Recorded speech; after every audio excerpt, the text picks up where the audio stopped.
मानश्चिरं जीवितं वर्धयन्ति।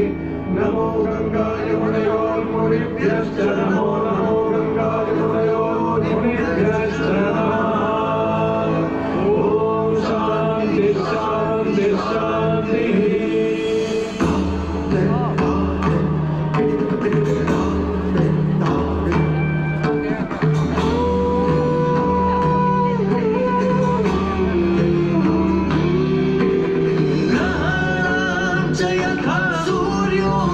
नक्षत्राणां यथा शशि तीर्थानामुत्तमं तीर्थं प्रयागाख्यमनुत्तमम्। तीर्थानामुत्तमं तीर्थं प्रयागाख्यमनुत्तमं। प्रयागाख्यमनुत्तमं प्रयागाख्यमनुत्तमम्।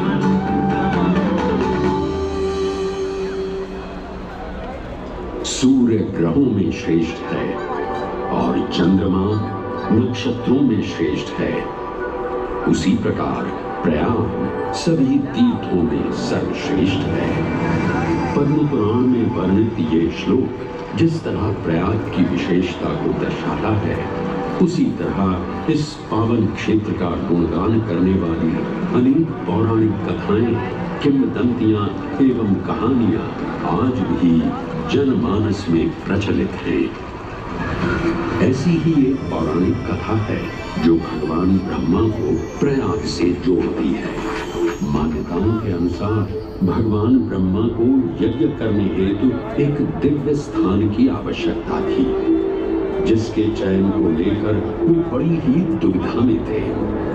अपनी दुविधा के निवारण हेतु भगवान ब्रह्मा नागों के देवता महाराज शेषनाग के यहाँ पहुंचे और उनसे कहा, हे आदिशेष, मैं यज्ञ करने हेतु इस सृष्टि में एक ऐसा स्थान ढूंढ रहा हूं जो दिव्यता और पवित्रता की दृष्टि से सर्वोत्तम। क्या आप मुझे ऐसा कोई स्थान बता सकते हैं जो सभी तीर्थों में सर्वश्रेष्ठ हो? जगत रचयिता को मेरा प्रणाम। भगवान, मैं धन्य हूं कि आपने मुझे इस योग्य समझा। क्यों न आप स्वयं ही सभी पवित्र स्थानों का मूल्यांकन करें? ऐसा कीजिए, आप तुला के एक पलड़े पर सप्तपुरियों को रखिए और दूसरे पलड़े पर भगवान विष्णु के स्थायी निवास प्रयाग को रखिए, जिसका भार सबसे अधिक आए। मेरे विचार में वही सर्वश्रेष्ठ तीर्थ होगा। इस मूल्यांकन के परिणाम स्वरूप प्रयाग का पल्ला ही भारी रहा। इस तरह प्रयाग की प्रधानता सिद्ध हुई और तभी से इसे तीर्थों का राजा कहा जाने लगा। आज भी ऐसी मान्यता है कि भगवान ब्रह्मा ने गंगा नदी के पश्चिमी तट पर 10 अश्वमेध यज्ञ संपन्न किए थे। आज उस स्थान को हम दशाश्वमेध घाट के नाम से जानते हैं।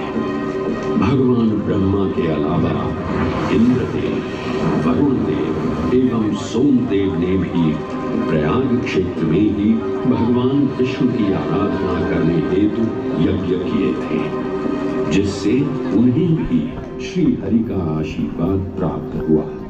प्रयाग शब्द में प्र का अर्थ है प्रकृष्ट और याग का अर्थ होता है यज्ञ। इसीलिए इन दो शब्दों से बना प्रयाग सबसे पवित्र स्थान माना जाता है।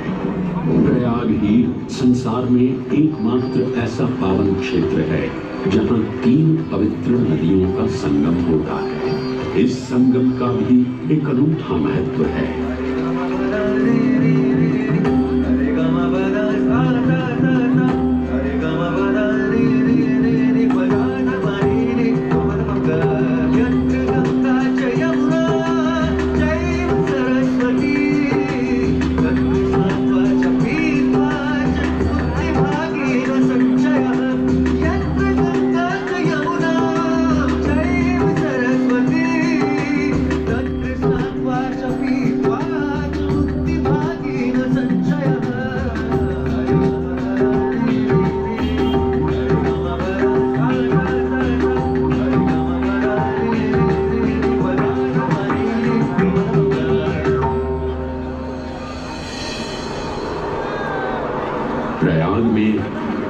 गंगा, यमुना और सरस्वती जैसी 3 सबसे पवित्र और पूजनीय नदियों का दिव्य संगम होता है। इन नदियों के संगम में स्नान करने एवं संगम का जल ग्रहण करने से मनुष्य मुक्ति का अधिकारी बन जाता है और इसमें किंचित भी संदेह नहीं है।